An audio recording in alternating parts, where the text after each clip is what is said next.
नमस्कार, शिवशाही मराठीमध्ये तुम्हा सर्वांचं स्वागत आहे. मित्रांनो, छत्रपती संभाजीनगर तसेच महाराष्ट्रासाठी थोडीशी चांगली बातमी अशी की आपण नेहमी मिस वर्ल्ड किंवा सौंदर्य स्पर्धा नाव ऐकलेलं असतं, पण आता छत्रपती संभाजीनगरची लेक मिस महाराष्ट्र विजय झालेले आहेत.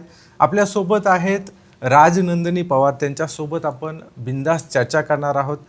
सर्वप्रथम तुझं अभिनंदन. किती मुली होत्या कॉम्पिटिशनमध्ये आणि त्यामध्ये तू जिंकलीस? सर्वात प्रथम नमस्कार. Thank you so much for this opportunity. आणि मला एवढंच म्हणायला वाटतं की छत्रपती शिवाजी महाराजांच्या भूमीला रेप्रेझेंट करणं on an international and a national stage is something that means the world to me. तर माझ्यासाठी ही खूप मोठी संधी आणि ऑपॉर्च्युनिटी आणि खूप मोठं ऑनर आहे. जसं की तुम्ही विचारलं, ह्या कॉम्पिटिशनसाठी ऑलमोस्ट महाराष्ट्र फक्त ह्या एका स्टेटमधून 1000 गर्ल्स आलेच असतील. एक्झॅक्ट नंबर आता मला माहीत नाही. 700च्या आसपास काहीतरी नंबर होता असं मला वाटतं. And then exactly through 8 to 10 rounds of auditions आमचे झाले होते. तर शॉर्टलिस्ट करत गेलो आणि आम्ही टॉप 16 हे मुंबईमध्ये आमचं फिनाले झालेलं, ज्यातून मला महाराष्ट्राला रेप्रेझेंट करायचं एक ऑपॉर्च्युनिटी भेटली गेली. पण काय सांगाल, कारण आता ही थोडीशी वेगळी फील्ड आहे. महाराष्ट्रामध्ये तर मिस या गोष्टी घडलेल्या नाहीत, सौंदर्य स्पर्धा अजूनही नवीन आहेत. महाराष्ट्रासाठी काय सांगाल? मी एवढंच सांगू इच्छिते की फॉर मी मला क्रिएटिव्ह फ्रीडम नक्की नेहमी दिली गेली आहे घरून, आणि मला माझ्या फॅमिलीचा खूप मोठा सपोर्ट राहिला आहे. तर आय थिंक ते माझ्यासाठी एक खूप मोठी ब्लेसिंग आहे, कारण त्यांच्यामुळेच मी माझा प्रत्येक स्टेप एवढा कॉन्फिडन्सनी पुढे घेऊ शकते. आणि ज्यांना पण एक अशा कॉम्पिटिशनचा भाग व्हायचा आहे, जसं की तुम्ही म्हटला महाराष्ट्रात अजून एवढं माहिती नाही आहे. इनफॅक्ट मी म्हणेल की महाराष्ट्रात ह्याची सुरुवात होते, कारण मुंबई हा जो आपण कल्चरल हब असा म्हटला जातो, हे एक मॉडेलिंग आणि ॲक्टिंग इंडस्ट्रीसाठी एक ब्युटिफुल लोकेशन आहे, कारण त्याच्या थ्रूच आपण खूप ऑपॉर्च्युनिटीज घेऊ शकतो. पॅजंट्री हे वर्ल्ड म्हटलं गेलं तर आपण आता एवढे ऐश्वर्या राय असतील, प्रियंका चोप्रा असतील, मानुषी चिल्लर, हे सर्व आयकॉन्स जे आपण बघत आलो आहोत, अशा वुमेन ज्यांनी पूर्ण इंडियासाठी एक हिस्ट्री क्रिएट केली गेली आहे, ते ह्या प्लॅटफॉर्ममधून निर्माण झाले आहेत. तर माझ्यासाठी एक ह्या लेगसीचा पार्ट असायला एक खूप मोठी गोष्ट वाटते. तर म्हणून मला अत्यंत आनंद होतो. आता तू काही नावं घेतली, जसं की ऐश्वर्या राय वगैरे आहे. तुझे आयडॉल काय आहेत? कारण तू याच क्षेत्रामध्ये आहेत, ब्युटी आहेत, तर कुणाला आदर्श मानते या फील्डमध्ये? माझ्यासाठी माझे आदर्श माझे आई पहिल्यापासून आहेत, कारण की मी नेहमी एकच विचार करते की if I can be 1% like my mother, मला वाटतं की म्हणजे मी जग जिंकून येऊन जाईल. कारण माझ्या आईंचं गायडन्स आणि त्यांचा सपोर्ट जो मला राहिला आहे, आणि ज्या सेल्फलेसप्रमाणे ते प्रत्येक पाऊल घेतात त्यांच्या परिवारासाठी, स्वतःसाठी, ह्याच्यातून एक खूप शिकायला भेटतं. तर माझ्यासाठी ते माझी सर्वात मोठी प्रेरणा, एक सर्वात मोठी इन्स्पिरेशन आहे. बरोबर आहे. तुला कधी वाटलं की या फील्डमध्ये आपण गेलं पाहिजे, सौंदर्य या स्पर्धेमध्ये? असं कधी क्लिक झालं? कुठल्या टप्प्यावर? असं कधी मला माहिती नव्हतं मला हे करायचं असं एकही क्षण नव्हता. मला नेहमी लहानपणीपासून मला कोणीही विचारलं कुठल्या क्षेत्रात जायचं आहे, मला माहिती होतं की मला ह्या क्षेत्रात जायचं आहे. लहानपणीपासून मला कॅमेराच्या समोर आणि कॅमेराच्या मागे राहायला खूप आवडतं. मी फिल्म डिरेक्शनची पण खूप मला आवड आहे. मी एक मास मीडिया कम्युनिकेशन स्टुडंट आहे. तर माय विजन वॉज व्हेरी क्लिअर की मला ह्या पाथवेवरती जायचं आहे, आणि म्हणून एव्हरी स्टेप जी मी घेत गेली ती एक इंटेन्शनल स्टेप होती. कुठलीही स्टेप ॲक्सिडेंटल नव्हती. तर मी मन लावून इंटेन्शन वाईज प्रत्येक स्टेप घेतली आहे, आणि आज आय एम व्हेरी ग्रेटफुल की मी आज आपल्याशी इथे बोलून ॲज महाराष्ट्र तुमच्याशी बोलू शकते. तर या स्पर्धेमध्ये कॉम्पिटिशन तितकंच, म्हणजे कुठली स्पर्धा असेल तर कॉम्पिटिशन आहेच. हो. काय चॅलेंजिंग वाटलं की यार हे थोडंसं अवघड किंवा टफ गेलंय? कॉम्पिटिशन म्हणायला गेलं आणि एवढे सारे मुली येतात, ऑब्व्हियसली चॅलेंजिंग असणारच. बट आय थिंक अगर चॅलेंजिंग नाही आहे तर ती कॉम्पिटिशन कसली? तर मला असं वाटतं की मी आणि माझं जे दृष्टिकोन आहे मी ते नेहमी पॉझिटिव्ह ठेवते. तर माझ्यासाठी लर्निंग एक्सपिरियन्स मी हा प्रत्येक एक्सपिरियन्समधून काढते. तर चॅलेंज हे माझ्यासाठी सेटबॅक नाही, एक सेटअप आहे, ताकी मी अजून चांगल्याप्रमाणे स्वतःला एक लर्निंग देऊ शकू आणि एक चांगल्या प्रकारे अजून रेप्रेझेंट करू शकेल. तर चॅलेंजेसला मी घाबरत नाही, कारण माझा एक ऑप्टिमिस्टिक व्ह्यू असतो की अगर कुठला चॅलेंज आहेच तर मी त्याच्याबद्दल कसं स्वतःला अजून बेटर प्रिपेअर करू शकते आणि अजून बेटर वेनी माझा पुढचा स्टेप घेऊ शकते. बरं, सौंदर्य स्पर्धा म्हणलं की सगळ्यांच्या पुढे एकच गोष्ट येते, ते म्हणजे की सुंदर असलं म्हणजे तुम्ही ते कॉम्पिटिशन जिंकणार. पण खरंच असं आहे की फक्त सौंदर्य इम्पॉर्टंट आहे की याच्यासोबत जसं की आपण आताच बोलले की कॉन्फिडन्स, मेहनत, प्रेझेन्स ऑफ माइंड, बाकी पण बऱ्याचशा गोष्टी असतात, काय सांगा? आय एम सो ग्लॅड की तुम्ही मला हे विचारलात, कारण की खूप मोठं मिसकन्सेप्शन आहे की कॉम्पिटिशन फक्त दिसण्याबद्दल असते. तर आय थिंक वाईल दिसणे एक छोटासा पार्ट असेल या कॉम्पिटिशनचा, सर्वात महत्त्वाचं तुमची मेंटल पॉवर, तुमची थिंकिंग, तुमचं कॉन्फिडन्स आणि तुम्ही कशाप्रकारे स्वतःला प्रेझेंट करता हे तेवढंच महत्त्वाचं आहे. मी माझ्या पहिल्या इंटरव्ह्यूमध्ये पण म्हटले की त्या दिवशी ऑन दॅट स्टेज प्रत्येक मुलगी ही सेम आउटफिट, सेम कपडे, सेम हेअर आणि मेकअपमध्ये असते. तर तुम्हाला जी गोष्ट स्टँड आउट करणार आहे हे तुमचं दिसणं नाही आहे, तुमची वागणूक, तुमची विचारधारा, तुमची मेंटल थिंकिंग आणि तुम्ही कसे तुमचे विचार, ओपिनियन आणि तुमची पॉवर कुठल्या चांगल्या गोष्टीसाठी वापरत आहात हे एक विनर डिटरमाइन करतं. तुम्ही एका राजकीय घराण्यामधून येता, राजकीय वारसा लाभलेला आहे तुम्हाला, काय सांगाल की ते पण एक कुठंतरी प्रेशर असतं? अजिबात नाही.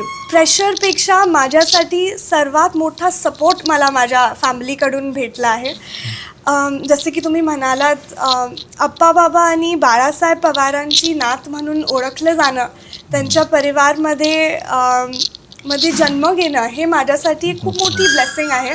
मी कधी आप्पा बाबांना भेटली नाही आहे, पण मी त्यांचे काम आणि जे त्यांनी एवढ्या साऱ्या लोकांसाठी मदत केली आहे त्याची स्टोरीज नेहमी ऐकत येत आहे. तर मला असं वाटतं ते कुठे ना कुठेतरी अजूनही आपल्यासोबत इथे आहेत, त्यांचं काम आपल्यासोबत आहे आणि कुठे ना कुठेतरी त्यांची लेगसी पुढे घेऊन जायला, त्यांची परंपरा पुढे घेऊन जायला हे माझ्यासाठी एक खूप मोठं ऑनर आणि रिस्पॉन्सिबिलिटी आहे. तर आय जस्ट होप की आप्पा बाबा वरतून बघत असतील आणि प्राऊड होत असतील की कुठे ना कुठेतरी महाराष्ट्रासाठी आणि पुढे जाऊन होपफुली भारतासाठी मी काहीतरी करू शकेन. आता तुम्ही महाराष्ट्राचं जवळपास प्रतिनिधित्व करत आहात, पुढचं काय ध्येय आहे, याच्या पुढे काय? याच्या पुढचं माझं ध्येय ॲक्च्युली माझं मेन गोल आहे, जे आहे फेमिना मिस इंडिया वर्ल्ड 2026, जी कॉम्पिटिशन आमची आता पुढे होणार आहे. या कॉम्पिटिशन थ्रू मी मिस वर्ल्ड प्रतियोगितात इंडियाला रेप्रेझेंट करायला मला एक ऑपॉर्च्युनिटी भेटेल. तर मी मन लावून प्रयत्न करत आहे, माझी हार्डवर्क चालूच आहे आणि त्यासोबतही मला खूप प्रेम आणि आशीर्वाद हे मी अशी इच्छा करते की सर्व महाराष्ट्र देईल, ताकी आपण महाराष्ट्रासाठी परत एकदा इंडियाचं एक किताब आणू शकेल आणि मी वर्ल्ड स्टेजवर इंडियाला रेप्रेझेंट करू शकेल. बऱ्याचशा तरुणी आहेत, त्यांना सुद्धा सौंदर्य या स्पर्धेबद्दल तितकीशी माहिती नाही, जी. तर काय सांगाल की एखाद्या तरुणीला, जे कोणी हे व्हिडिओ बघत असेल त्यांना सुद्धा या स्पर्धेत भविष्यात किंवा आता पुढच्या पिढीतल्या काही मुली असतील त्यांना या भाग घ्यायचा असेल तर काय सांगा? फेमिना मिस इंडिया ह्या प्रतियोगितात अगर आपल्याला भाग घ्यायचा असेल, इंडियाला रेप्रेझेंट करायचं अगर कुठल्याही मुलीचं स्वप्न असेल, जे मला वाटतं कुठे ना कुठेतरी भारतातील प्रत्येक मुलीला वाटतं की त्यांनी मिस इंडिया असं म्हणून ओळखलं जावं, तर त्यासाठी फेमिना मिस इंडियाचे ऑनलाईन पोर्टल्स ओपन असतात. फॉर्म फिलिंग एक रजिस्ट्रेशन प्रोसेस असते. तुम्ही ज्या स्टेटमधून एलिजिबल आहात त्या स्टेटमधून तुम्हाला तुमचा फॉर्म भरायचा आहे.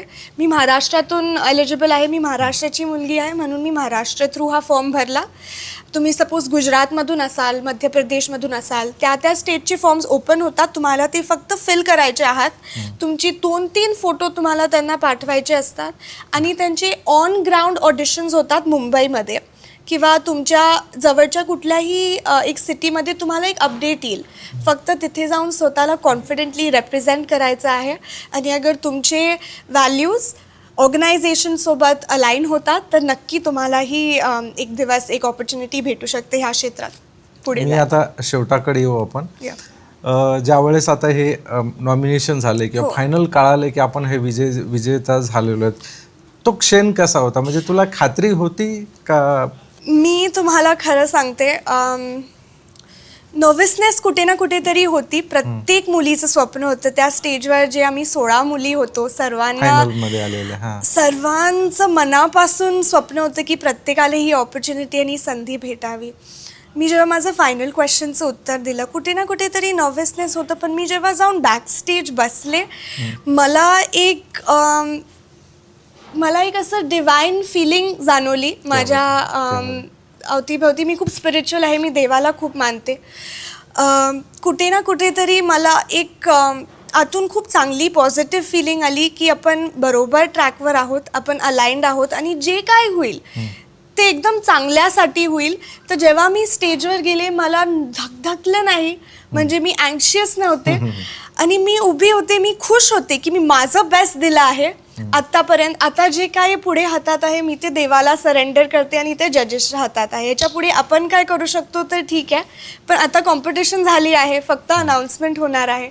तर मी एकदम निवांत झालेले, कारण मला एक आतून चांगली पॉझिटिव्ह डिवाइन फिलिंग आलेली की जे पण होणार आहे खूप चांगलं होणार आहे, ते बेस्ट होणार, ते बेस्टच होणार आहे. मी त्या फिलिंगनी डोळे बंद करून तिथे उभी होती आणि तसंच त्यांनी नाव घेतलं की राजनंदिनी पवार ह्या महाराष्ट्राला रेप्रेझेंट करणार आहेत. आणि मी माझे डोळे उघडले आणि मी तुम्हाला सांगते, एक ऑडिटोरियम एका साईडला आणि माझे वडील आणि आई एका साईडला, एवढा आवाज, माझे पप्पा सगळ्यात मोठा आणि ओरडलेले.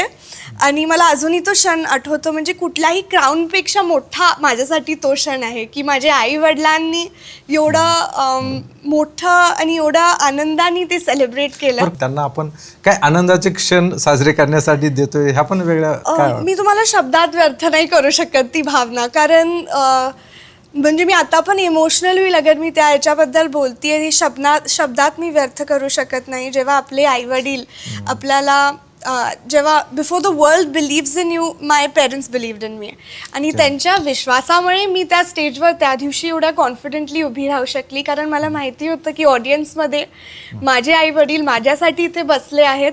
तर तीच माझ्यासाठी खूप मोठी ब्लेसिंग होती. आणि मला माहिती होतं की ते रिॲक्शन बघून तर मला माहिती होतं की मी जग जिंकलं आहे. म्हणजे ऑलरेडी जग जिंकले, पण याच्या पुढे सुद्धा आपल्याला अजून काही स्पर्धा आहेत, त्या स्पर्धेसाठी सुद्धा मी तुला शुभेच्छा देतो. Thank you so much. आमचे प्रेक्षक आहेत, प्रेक्षकांना सुद्धा मला सांगायचं की जवळपास महाराष्ट्रामधून 700 स्पर्धक होते. शेवटच्या फेरीला मला वाटतं 16 स्पर्धक होते आणि फायनल ज्यावेळेस राजनंदिनी पवार यांचं नाव आलं आणि त्या महाराष्ट्राचं आता प्रतिनिधित्व करत आहेत. पुढल्या स्पर्धेसाठी आपण त्यांना शुभेच्छा देऊया आणि इथं थांबूया. धन्यवाद. Thank you so much. धन्यवाद.